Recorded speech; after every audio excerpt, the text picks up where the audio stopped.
Think about this for a second. Every single thought you've ever had, every mood swing, every good idea, every bad decision, every moment of calm or anxiety all happen inside the same place, your brain.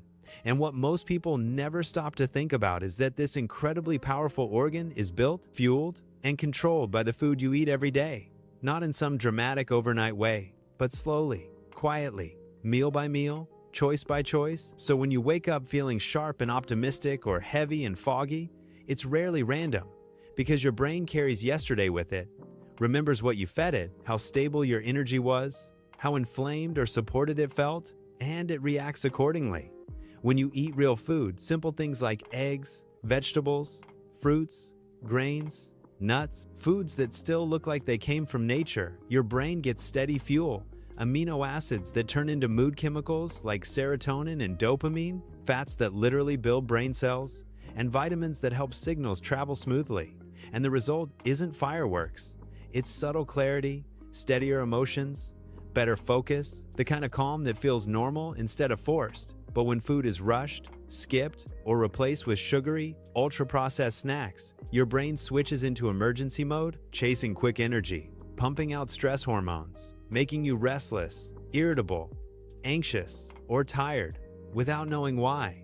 And that's not weakness, that's biology doing its best with bad instructions. Sugar hits fast, gives a quick burst of dopamine, makes you feel good for a moment, and your brain remembers that relief, so the next time you're stressed or overwhelmed, it asks for it again, even though the crash always comes, leaving you more tired and emotionally drained than before. And over time, this cycle trains the brain to live on spikes and crashes instead of balance, while fiber-rich foods do the opposite, slowing digestion, stabilizing blood sugar, keeping your thoughts from racing, and your emotions from swinging wildly all day.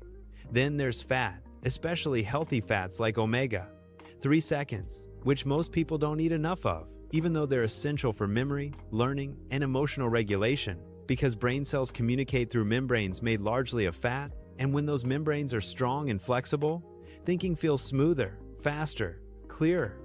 But when they're damaged by chronic inflammation and poor diet, everything feels harder, like your brain is working through static. Hydration matters more than people realize too, because even slight dehydration shrinks brain tissue temporarily and slows reaction time, making you feel unfocused and irritable. And often people think they're tired or unmotivated when their brain is simply underwatered. And quietly beneath all of this, your gut is constantly talking to your brain, sending signals that influence mood and stress, because the bacteria living there help produce neurotransmitters and anti-inflammatory compounds. And they thrive on whole foods and fibers, but struggle on sugar and processed ingredients, which is why gut imbalance often shows up as anxiety, low mood, or brain fog long before stomach problems appear. Over months and years, these daily food patterns shape the brain's future, because inflammation doesn't just affect joints or weight, it affects memory, emotional resilience, and long-term mental health, increasing the risk of depression and cognitive decline. While antioxidant-rich foods protect neurons from damage, helping the brain age more slowly and stay flexible. Even sleep is part of this cycle, because what you eat affects how deeply you rest, whether stress hormones stay high at night or your brain gets the chance to clean itself, reset, and prepare for the next day.